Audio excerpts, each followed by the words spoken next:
Bible एक वर्ष में। नमस्कार, आप सबका बाइबल एक वर्ष में स्वागत है। आप सब ने जो कदम उठाया है प्रभु के वचन सुनने के लिए, यह हमारे जीवन के अंधेरों को दूर करेंगे और हमें प्रभु के प्रकाश में चलाएंगे। आज हम प्रेरित चरित्र का अध्याय 11, एस्टर के ग्रंथ का अध्याय 3, दूसरे इतिहास ग्रंथ का अध्याय 28 और प्रज्ञा ग्रंथ का अध्याय 16 सुनेंगे। प्रभु का वचन सुनने से पहले आइए हम ईश्वर से प्रार्थना करें। हे प्रभु, हम आपका वचन सुनने वाले हैं। हमारे मन की आंखें खोलें और हमें आध्यात्मिक प्रज्ञा दें ताकि हम आपको जान सकें और आपके वचन के अनुसार अपना जीवन जिएं। यह हम मांगते हैं आपसे प्रभु यीशु के नाम, आमीन। प्रेरित चरित्र अध्याय 11, यरूशलेम में पेतरुस का स्पष्टीकरण। प्रेरितों तथा यहूदिया के भाइयों को यह पता चला कि गैर यहूदियों ने भी ईश्वर का वचन स्वीकार किया है। जब पेतरुस यरूशलेम पहुंचा तो यहूदी विश्वासियों ने उसकी आलोचना करते हुए कहा, आपने गैर यहूदियों के घर में प्रवेश किया और उनके साथ भोजन किया। इस पर पेतरुस ने क्रम से सारी बातें समझाते हुए कहा, मैं योपे नगर में प्रार्थना करते समय आत्मा से आविष्ट हो गया। मैंने देखा कि लंबी चौड़ी चादर जैसी कोई चीज स्वर्ग से उतर रही है और उसके चारों कोने मेरे पास पृथ्वी पर रखे जा रहे हैं। मैंने उस पर दृष्टि गड़ाकर देखा कि उसमें पृथ्वी के चौपाए, जंगली जानवर, रेंगने वाली जीव जंतु और आकाश के पक्षी हैं। मुझे एक वाणी यह कहते हुए सुनाई पड़ी, पेतरुस उठो, मारो और खाओ। मैंने कहा, प्रभु, कभी नहीं, मेरे मुंह में कभी कोई अपवित्र तथा अशुद्ध वस्तु नहीं पड़ी। उत्तर में स्वर्ग से दूसरी बार यह वाणी सुनाई पड़ी, ईश्वर ने जिसे शुद्ध घोषित किया तुम उसे अशुद्ध मत कहो। 3 बार ऐसा ही हुआ और इसके बाद वह चीज फिर स्वर्ग में ऊपर उठा ली गई।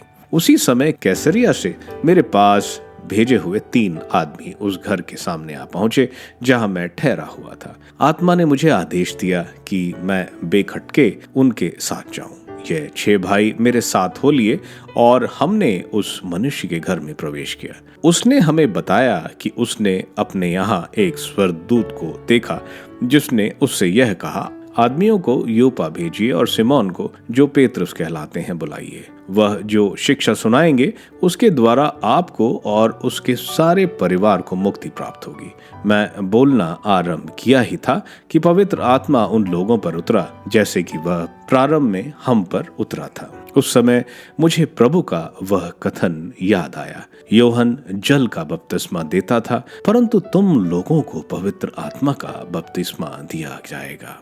जब ईश्वर ने उन्हें वही वरदान दिया जो हमें प्रभु ईसा मसीह में विश्वास करने वालों को मिला है, तो मैं कौन था जो ईश्वर के विधान में बांधा डालता। यह बातें सुनकर वे शांत हो गए और उन्होंने ये कहते हुए ईश्वर की स्तुति की, ईश्वर ने गैर यहूदियों को भी यह वरदान दिया कि वे उसके ओर अभिमुख होकर जीवन प्राप्त करें। अंतकिया में कलीसिया की स्थापना। स्टेफनुस को लेकर यरूशलेम में अत्याचार प्रारंभ हुआ था। जो लोग इसके कारण बिखर गए थे वे फेनिशिया, साइप्रस तथा अंतुकिया तक पहुंच गए थे। वे यहूदियों के अतिरिक्त किसी को सुसमाचार नहीं सुनाते थे, किंतु उनमें से कुछ साइप्रस तथा कुरेनी के निवासी थे और वे अंतकिया पहुंचकर यूनानियों को भी ईसा मसीह का सुसमाचार सुनाते थे। प्रभु उनकी सहायता करता था। बहुत से लोग विश्वासी बनकर प्रभु की ओर अभिमुख हो गए। यरूशलेम की कलीसिया ने उन बातों की चर्चा सुनी और उसने बरनबास को अंतुकिया भेजा। जब बरनबास ने वहां पहुंचकर ईश्वरीय अनुग्रह का प्रभाव देखा तो वह आनंदित हो उठा। उसने सभी से अनुरोध किया कि वे सारे हृदय से प्रभु के प्रति ईमानदार बने रहें, क्योंकि वह भला मनुष्य था और पवित्र आत्मा तथा विश्वास से परिपूर्ण था। इस प्रकार बहुत से लोग प्रभु के शिष्यों में सम्मिलित हो गए। इसके बाद बरनबास साउल की खोज में तारसुस चला गया और उसका पता लगाकर उसे अंतकिया ले आया। दोनों एक पूरे वर्ष तक वहां की कलीसिया के यहाँ रहकर बहुत से लोगों को शिक्षा देते रहे। अंतकिया में शिष्यों को पहले मसीही नाम मिला। बारनबास तथा साउल की यरूशलेम यात्रा। उन दिनों कुछ नबी यरूशलेम में अंतकिया आए। उनमें से एक, जिसका नाम अगबूस था, उठ खड़ा हुआ और आत्मा की प्रेरणा से बोला कि सारी पृथ्वी पर घोर अकाल पड़ने वाला है। यह अकाल वास्तव में सम्राट क्लौदियस के राज्यकाल में पड़ा। शिष्यों ने निश्चय किया कि यहूदियों के भाइयों की सहायता के लिए उनमें प्रत्येक अपने अपने सामर्थ्य के अनुसार चंदा भेज देगा। तदनुसार उन्होंने बरनबास तथा साउल के हाथ अध्यक्षों को चंदा भेजा। एस्टर का ग्रंथ अध्याय 3। मुर्दकै पर हामान का क्रोध। कुछ दिनों बाद अर्थजर्सस ने हमदाता के पुत्र अगामगी हामान को उच्च पद पर नियुक्त किया और अपने यहाँ के समस्त क्षत्रपों में उसे ऊंचा स्थान दिया। राजा के सब सेवक जो राजद्वार पर नियुक्त थे हामान को दंडवत प्रणाम किया करते थे, क्योंकि इसके विषय में राजा की आज्ञा यही थी। लेकिन मोर्देकै ने इस प्रकार दंडवत प्रणाम नहीं किया। राजा के सेवकों ने जो राज द्वार पर नियुक्त थे मोर्देकै से कहा, तुम राजा की आज्ञा क्यों भंग करते हो? वे प्रतिदिन उससे यही कहते रहे, तब भी उसने उनकी नहीं मानी। तब उन्होंने यह बात हामान को बताई, क्योंकि वह देखना चाहते थे कि मोर्देकै अपनी बात पर दृढ़ रहेगा या नहीं। उसने उन्हें बताया कि वह यहूदी है। जब हामान ने देखा कि मोर्देकै दंडवत प्रणाम नहीं करता तो वह क्रुद्ध हो उठा। उसने मोर्देकै पर ही हाथ उठाना नहीं चाहा, बल्कि असूरी राज में रहने वाली समस्त यहूदी जाति का सर्वनाश करना चाहा, क्योंकि उसने सुना था कि मोर्देकै यहूदी है। यहूदियों के विनाश की राजाज्ञा। राजा अर्थजर्सस के 12वें वर्ष के निसान नामक पहले महीने में हामान के सामने पुर अर्थात चिट्ठी डाली गई कि किस दिन और किस महीने यहूदी जाति का सर्वनाश किया जाए, और अदर नामक महीने का 13वां दिन निकला। इसके बाद हामान ने राजा अर्थजर्सस से कहा, आपके राज्य के सारे प्रदेशों के लोगों के बीच एक ऐसी जाति फैल गई है जिसके विधि विधान अन्य सब लोगों से भिन्न है और जो राजाज्ञा नहीं मानती। अतः यह राजा के हित में उचित नहीं है कि वह उसे शांति से रहने दिया जाए। यदि राजा उचित समझे तो उनके विनाश की लिखित आज्ञा दी जाए, और मैं राजा के पदाधिकारियों के हाथ 10,000 मन चांदी दूंगा, जिसे वे राजकीय कोष में रखेंगे। तब राजा ने अपने हाथ की मुहर लगी अंगूठी उतारकर हमदाता के पुत्र यहूदी शत्रु अगागी हामान को दे दी।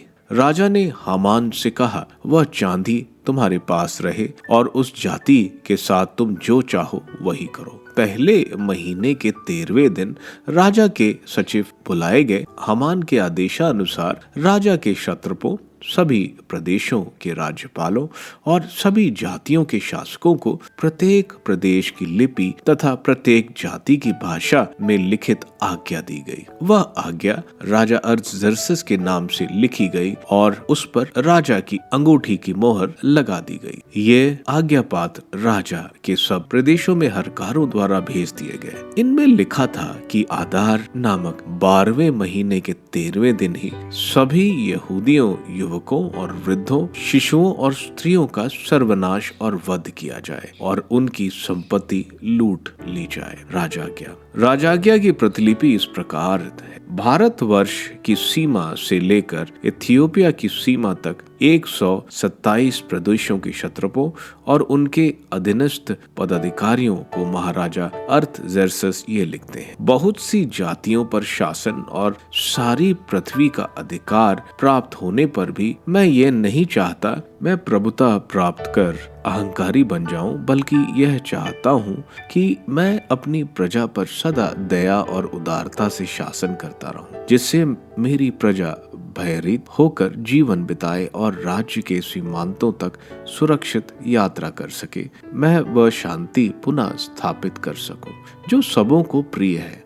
जब मैंने अपने मंत्रियों से पूछा कि यह उद्देश्य किस प्रकार पूरा किया जा सकता है, तो हामान ने, जो समझदारी, राजभक्ति और ईमानदारी में दूसरों से श्रेष्ठ है और जो राज्य में राजा के बाद सर्वोच्च पद पर है, हमें यह बताया कि पृथ्वी पर रहने वाली सब जातियों में एक जाति ऐसी भी है जो दुष्ट है, जिसके विधि विधान अन्य सब जातियों से विभिन्न है और जो सदा राजाओं के आदेशों का तिरस्कार करती हैं। इससे हम अपने राज्य में जातियों का जो मेल स्थापित करना चाहते हैं वह नहीं हो पाता है। हमें मालूम हो गया है कि मात्र वही जाति सब अन्य जातियों के प्रतिकूल है, दुष्ट विधि विधान का अनुसरण करती, हमारे उद्देश्य का विरोध करती, अपराध करती रहती और राज्य की शांति में बाधा डालती है। इसलिए हमारा आदेश है कि हमारे प्रशासक और प्रत्यतुल्य हामान अपने पत्र में जिन लोगों का उल्लेख करते हैं, उनका उनकी पत्नियों और बच्चों के साथ किसी पर दया दिखलाए बिना इस वर्ष के आधार महीने के 14वें दिन शत्रुओं की तलवार से सर्वनाश किया जाए। इस प्रकार ये दुष्ट लोग सब के सब एक ही दिन बलपूर्वक अधोलोक उतारे जाएंगे, जिससे भविष्य में हमारे राज्य में सुरक्षा और शांति रहे। जो व्यक्ति इन लोगों को छिपा रखेगा, उन्हें ना तो मनुष्यों के बीच और ना पक्षियों के बीच रहने दिया जाएगा। वह पवित्र आग में जलाया जाएगा और राज्य उसकी धन संपत्ति जब्त करेगा। अलविदा। इस पत्र की प्रतिलिपि प्रत्येक प्रदेश के राजाज्ञा के रूप में घोषित करने का आदेश, जिससे सभी लोग इसे जान जाएं और उस दिन के लिए तैयार रहें। भेजे हुए हरकारों ने राजा के आदेश का तुरंत पालन किया और राजाज्ञा की घोषणा राजधानी सूसा में हो गई। राजा और हामान मदिरा पीने बैठे, परंतु सूसा नगर में आतंक छाया हुआ था। सब जातियों ने उत्सव मनाया। राजा और हामान राजभवन में प्रवेश कर मित्रों के साथ भोग विलास करते रहे। जहाँ कहीं भी पत्र की प्रतिलिपि प्रदर्शित की जाती, वहाँ सभी यहूदी रोते हुए भारी शोक मनाते। वह यह कहते हुए अपने पूर्वजों के ईश्वर से प्रार्थना करते थे, प्रभु ईश्वर, तू ऊपर स्वर्ग में एकमात्र ईश्वर है, तेरे सिवा और कोई ईश्वर नहीं। यदि हमने तेरी संहिता और तेरे आदेशों का पालन किया होता तो हम जीवन भर सुरक्षा और शांति में निवास करते। अब यह सारी विपत्ति हम पर इसलिए पड़ी है कि हमने तेरे आदेश का पालन नहीं किया। प्रभु, तू न्यायी, दयालु, सर्वोच्च और महान है। तेरे सभी मार्ग न्यायपूर्ण है। प्रभु, अब बंदी गृह से अपने पुत्रों की, बलात्कार और सर्वनाश से हमारी पत्नियों की रक्षा कर, क्योंकि तू मिस्र की दासता के समय से अब तक हम पर कृपा करता रहा। अपनी प्रिय प्रजा पर दया कर, अपनी विरासत को कलंकित न होने दे, हमारे शत्रु हम पर हावी न हो। दूसरा इतिहास ग्रंथ अध्याय 28। आहाज के शासन का प्रारंभ। जब आहाज राजा बना तो उसकी अवस्था 20 वर्ष थी। उसने यरूशलेम में 16 वर्ष शासन किया। उसने अपने पूर्वज दाऊद की तरह वह नहीं किया जो प्रभु की दृष्टि में उचित है, बल्कि वह इजराइल के राजाओं के मार्ग पर चला। प्रभु ने जो राष्ट्र इजरायलियों के सामने से भगा दिए थे, उसने उनके घृणित कार्यों के अनुसार बाल की देव मूर्तियां बनवाई, बेनहित्रोम की घाटी में धूप चढ़ाई और अपने ही पुत्री की आहुति दी। वह पहाड़ी पूजा स्थानों में टीलों पर और प्रत्येक छायादार वृक्ष के नीचे बलिदान चढ़ाता और धूप देता था। यूदा पर अनेक आक्रमण। प्रभु उसके ईश्वर ने उसे अरामियों के राजा अराम के हाथ दे दिया। अराम ने उसे पराजित किया और वह उसके बहुत से लोगों को बंदी बनाकर दमिश्क ले गया। वह इजराइल के राजा के हाथ भी दिया गया, जिसने उसे बुरी तरह पराजित किया। रमल्याह के पुत्र पेका ने एक ही दिन में यूदा के 1,20,000 वीर सैनिकों को मार गिराया। यह इसलिए हुआ कि उन्होंने प्रभु अपने पूर्वजों के ईश्वर को त्याग दिया था। एफ्रेम के वीर योद्धा जिक्री ने राजा के पुत्र मसेया, महल के प्रबंधक अजिकाम और एल्काना को, जिसका पद ठीक राजा के बाद था, मार गिराया। इजरायली उनके भाई बंधुओं में 2 लाख स्त्रियों और बच्चों को बंदी बनाकर ले गए। इसके अलावा वे लूट का बहुत सा माल समरिया ले गए। यूदा के बंदियों की रिहाई। वहां ओदेद नामक प्रभु का एक नबी था। वह उस सेना से मिलने गया जो समरिया लौट रही थी और उससे बोला, प्रभु तुम्हारे पूर्वजों का ईश्वर यूदा पर क्रुद्ध था, इसलिए उसने उन्हें तुम्हारे हाथ दे दिया। तुम लोगों ने उनकी हत्या इतनी क्रूरता से की कि उनकी आह स्वर्ग तक पहुंच गई। और अब तुम यूदा और यरूशलेम की यह संतान अपने दास दासियों बनाने की सोच रहे हो। क्या तुम समझते हो कि तुम प्रभु अपने ईश्वर के सामने निर्दोष हो? मेरी बात मानो और उन बंदियों को वापस कर दो जिन्हें तुमने अपने भाई बंधुओं में से बंदी बना लिया है, नहीं तो प्रभु का क्रोध तुम पर भड़क उठेगा। तब एफ्रेम के कुछ नेता अर्थात योहन्नान का पुत्र अजरिया, मशिलोमोत का पुत्र बेरकिया, शालूम का पुत्र यजिकिया और हदलह का पुत्र अमासा लौटे हुए सैनिकों के सामने जाकर उनसे कहने लगे, उन बंदियों को यहाँ मत लाओ, नहीं तो तुम लोग प्रभु के सामने हमें दोषी बनाओगे। तुम हमारे पाप और अपराध बढ़ाना चाहते हो, जबकि इज़राइल का अपराध बहुत भारी है और हम प्रभु की क्रोधाग्नि के शिकार हो चुके हैं। इस पर सैनिकों ने नेताओं और सारे समाज के सामने बंदियों और लूट के माल को छोड़ दिया। अब वे लोग बंदियों की सेवा करने पास आए जिन्हें इस कार्य के लिए नाम से नियुक्त किया गया था। उन्होंने उन सब को जो नंगे थे लूट के माल में से वस्त्र दिए, उन्हें कपड़े और जूते पहनाए, उन्हें खिलाया पिलाया और उनके घावों के लिए मरहम दिया, और जो निर्बल थे उन्हें गधे पर खजूर नगर यरीको तक उनके भाई बंधुओं के पास पहुंचा दिया। इसके बाद वे स्वयं समारिया लौट गए। आहाज द्वारा असूर के राजा से सहायता की मांग। उस समय राजा आहाज ने असूर के राजा के यहाँ सहायता मांगने के लिए दूत भेजे। एदोमियों ने यूदा पर फिर आक्रमण किया, उसे पराजित कर दिया और वे बंदियों को ले गए। फिलिस्तीनियों ने यूदा के निचले प्रदेश के नगरों और नेगेब प्रदेश को लूट लिया। उन्होंने बेतशेमेश, अयालोन, गेतरोत, सोको और उसके आसपास के गांव, तिम्ना और उसके आसपास के गांव तथा गिमजो और उसके आसपास के गांव अधिकार में कर लिए और स्वयं वहां बसने लगे। यह इसलिए हुआ कि प्रभु ने इज़राइल के राजा आहाज के कारण यूदा को नीचा दिखाया, क्योंकि राजा ने यूदा में अधर्म को बढ़ावा दिया और वह स्वयं प्रभु से विमुख हो गया। असूर के राजा तिलगत पिलएजर ने सहायता देने की बजाय उस पर आक्रमण किया। आहाज ने प्रभु के मंदिर, राजभवन और पदाधिकारियों की संपत्ति का कुछ अंश लेकर असूर के राजा को दे दिया। फिर भी उससे उसे कोई लाभ नहीं हुआ। राजा आहाज ने अपने संकट के दिनों में भी प्रभु के साथ अपना विश्वासघात बढ़ाया। उसने ये कहते हुए दमिश्क के देवताओं को बलिदान चढ़ाए जिन्होंने उसे पराजित किया। अराम के राजाओं के देवता उनकी सहायता करते हैं, इसलिए मैं उन्हें बलिदान चढ़ाता हूँ जिससे वे मेरी सहायता करें। आहाज ने ईश्वर के मंदिर का सामान इकट्ठा कर उसके टुकड़े टुकड़े कर दिए। उसने प्रभु के मंदिर के द्वार बंद कर दिए और यरूशलेम के कोने कोने में वेदियां बनवाई। उसने यूदा के प्रत्येक नगर में पहाड़ी पूजा स्थान स्थापित किए, जिससे वहां पराये देवताओं को धूप चढ़ाई गई। इस प्रकार उसने प्रभु अपने पूर्वजों के ईश्वर का क्रोध भड़काया। उसका शेष इतिहास और प्रारंभ से अंत तक उसका कार्यकलाप यूदा और इज़राइल के राजाओं के इतिहास ग्रंथ में लिखा है। आहाज अपने पितरों में जा मिला और यरूशलेम के नगर में दफनाया गया, क्योंकि उसे इज़राइल के राजाओं के समाधि स्थल में स्थान नहीं दिया गया। उसका पुत्र हिजकिय्याह उसकी जगह राजा बना।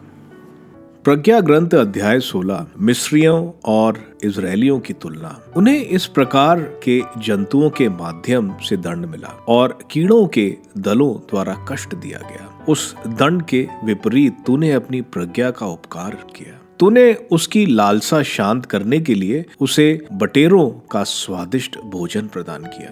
इसके विपरीत जब वे भूखे थे तो उन्हें अपने पर भेजे हुए घृणित जंतु देखकर सब प्रकार के भोजन से वितृष्णा हुई, जबकि तेरी प्रजा को थोड़े समय के अभाव के बाद उत्तम व्यंजनों का स्वाद मिला। उन अत्याचारियों को एक विकट भुखमरी सहनी पड़ी, जबकि तेरी प्रजा को दिखलाया गया कि उसके शत्रुओं को किस प्रकार की यंत्रणा दी गई थी। टिड्डों की विपत्ति, जब तेरी प्रजा पर जंतुओं का प्रकोप भड़क उठा और वह कुटिल सांपों के डंक से नष्ट हो रही थी, तो तेरा क्रोध बहुत समय तक नहीं बना रहा। उसे चेतावनी के रूप में कुछ समय तक डराया गया और संहिता की आज्ञाओं का स्मरण दिलाने के लिए उसे मुक्ति का चिन्ह दिखाया गया। जो उस चिन्ह की ओर अभिमुख हुआ उसके उस दृश्य द्वारा नहीं बल्कि तेरे सबके मुक्ति द्वारा रक्षा हुई। इस प्रकार तूने हमारे शत्रुओं को यह प्रमाण दिया कि तू ही सब बुराइयों से मुक्त कराता है। वे टिड्डों और डांसों के काटने से मर गए और उनके जीवन की रक्षा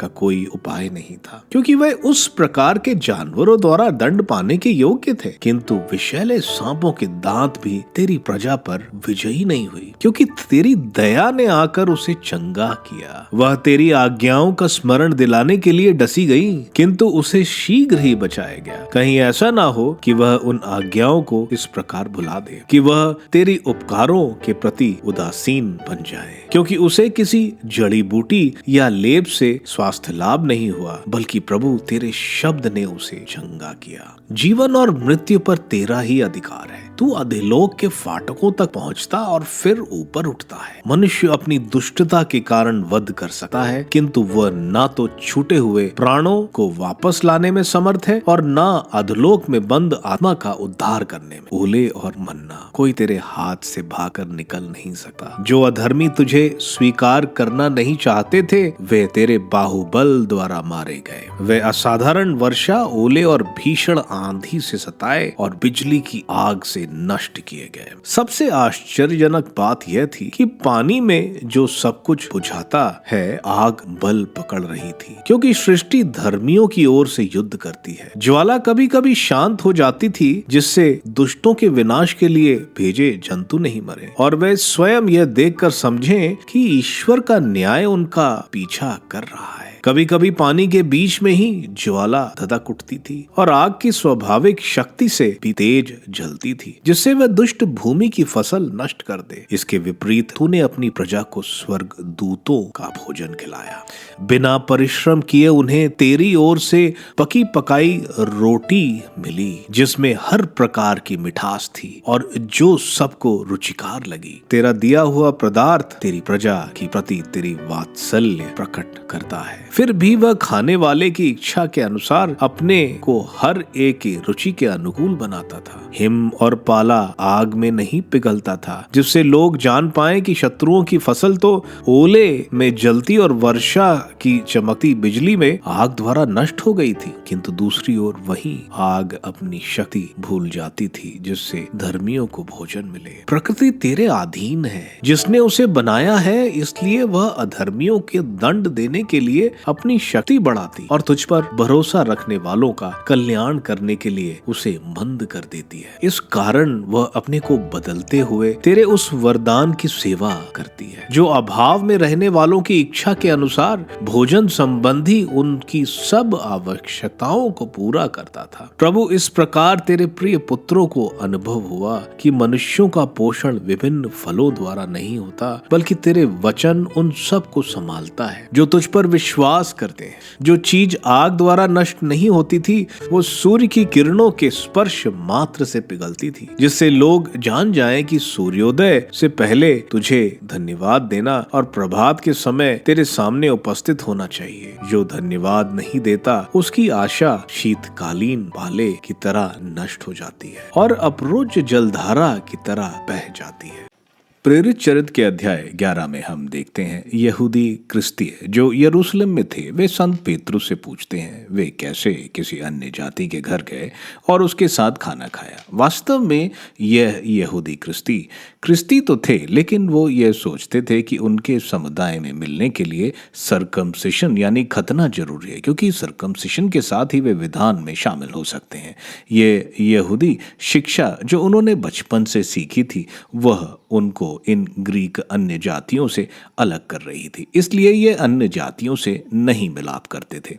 यही संत पेतरुस उनको दिव्य दर्शन जो उन्होंने देखा था उसको समझाते हैं कि जो ईश्वर ने शुद्ध किया वह उनको अशुद्ध कैसे बता सकते हैं। दूसरा, वे बताते हैं कर्नेलियुस के घर में देवदूत आए। देवदूत कैसे एक अशुद्ध अन्य जाति के घर जा सकते हैं। आगे संत पेतरुस बताते हैं कि जैसे ही उन्होंने सुसमाचार बताया ये पवित्र आत्मा से परिपूर्ण हो गए, यानी ईश्वर ने उनको स्वीकार किया था। यानी ईश्वर ने यहूदी और अन्य जातियों को पाप से पश्चाताप या पाप से दूर जाने और प्रभु में एक नया जीवन उनको दिया है। आगे हम एंटियोक में ग्रीक अन्य जातियां भी प्रभु में विश्वास करते हम देखते हैं। इनकी संख्या बहुत बढ़ रही थी। संत बारनबास यह देखकर खुश होते हैं। वे साउल जो टार्सस में थे, जो यहूदी परंपरा, क्योंकि वो एक कट्टर यहूदी और फरीसी थे और ग्रीक भाषी भी थे, वह इनको एंटियोक लेकर आते हैं और एंटियोक में प्रचार करते हैं। यहीं पर अनुयायियों का नाम क्रिश्चियन रखा गया। आगे हम देखते हैं कलीसिया में नबी भी थे। अगबस जो कलीसिया के नबी थे, उन्होंने अकाल की भविष्यवाणी करी जो सम्राट क्लैडियस के समय AD 41 से 54 के बीच में पड़ी। हम देखते हैं एंटियोकी कलीसिया पूरे दिल के साथ जो भाई यरूशलेम में थे उनकी मदद करते हैं। इस अकाल के दौरान वे क्रिस्तीय प्रेम का उदाहरण देते हैं। एस्टर के ग्रंथ के अध्याय 3 में हम देखते हैं हामान जो एक अगाइट यानी अमालेकाई था वो प्रधानमंत्री बन गया था। मुर्देकाई उसकी इज्जत नहीं करता था जैसे बाकी सारे लोग करते थे। हमें मालूम है ईश्वर ने राजा सॉल को बोला था कि अमालेकाइट्स को पूरा खत्म कर दो, उनसे कुछ भी नहीं ले आना। हम जानते हैं राजा सॉल ऐसा नहीं करता। वो अमलेकियों के राजा और उसके लूट का सारा अच्छा सामान ले आते हैं। इस वजह से राजा साउल अपनी राजगद्दी खो देता है। अब हम देखते हैं यही अमेरिकी यहूदियों के पूरे समुदाय को खत्म करने का फरमान राजा जेरस से लिखा लेता है, क्योंकि वो बोलता है कि ये यहूदी राजा के कानून नहीं मानते, ये अपना कानून ही मानते हैं। हम देखेंगे जैसे बेंजामिन वासी साउल ईश्वर के क्रोध का पात्र बनता है। मुर्देकाई और एस्टर जो बेंजामिन वासी हैं वे यहूदियों के बचाने का काम करते हैं। दूसरे इतिहास ग्रंथ के अध्याय 28 में हम देखते हैं ईश्वर के मार्ग से दूर हम विपत्ति में ही गिरते हैं। हम देखते हैं आहाज जो यूदा का राजा बना एक दुष्ट राजा था। वह अन्य देवताओं की पूजा करता था। इसी वजह से उसको आराम और इजराइल से हार का सामना करना पड़ा। इजराइल बहुत लोगों को बंदी बना ले जाता है, लेकिन नबी ओबैद की वजह से उनको छोड़ देते हैं। आहाज फिर भी सुधरता नहीं। वो अन्य देवताओं की पूजा करता और मंदिर के पवित्र बर्तन अन्य देवताओं की पूजा में लगाता है। यह अध्याय हमें दिखाता है ईश्वर से दूर हमें दुख और विपत्तियां ही मिलती हैं।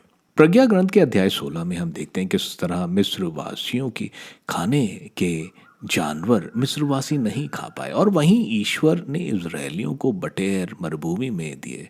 मिस्रियों को टिड्डियों ने काटा, वहीं इजरायलियों को ईश्वर ने सांप काटने पर मरुभूमि में बचाया। यह ईश्वर की दया है।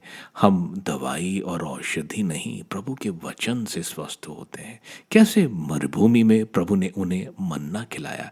इसलिए हमें पैसे, फसल आदि पर भरोसा नहीं रखना चाहिए, बल्कि हमें ईश्वर के वचन पर भरोसा रखना चाहिए। आप सबको धन्यवाद ईश्वर के वचन सुनने के लिए। मैं आपसे विनती करता हूं कि आप बाइबल एक वर्ष में को दूसरों के साथ शेयर करें, क्योंकि प्रभु का वचन स्वयं प्रभु यीशु है। प्रभु को दूसरों को देने वालों को प्रभु की आशीष जरूर मिलेगी। मैं आप सबका बड़ी बेसब्री से कल इंतजार करूंगा। धन्यवाद।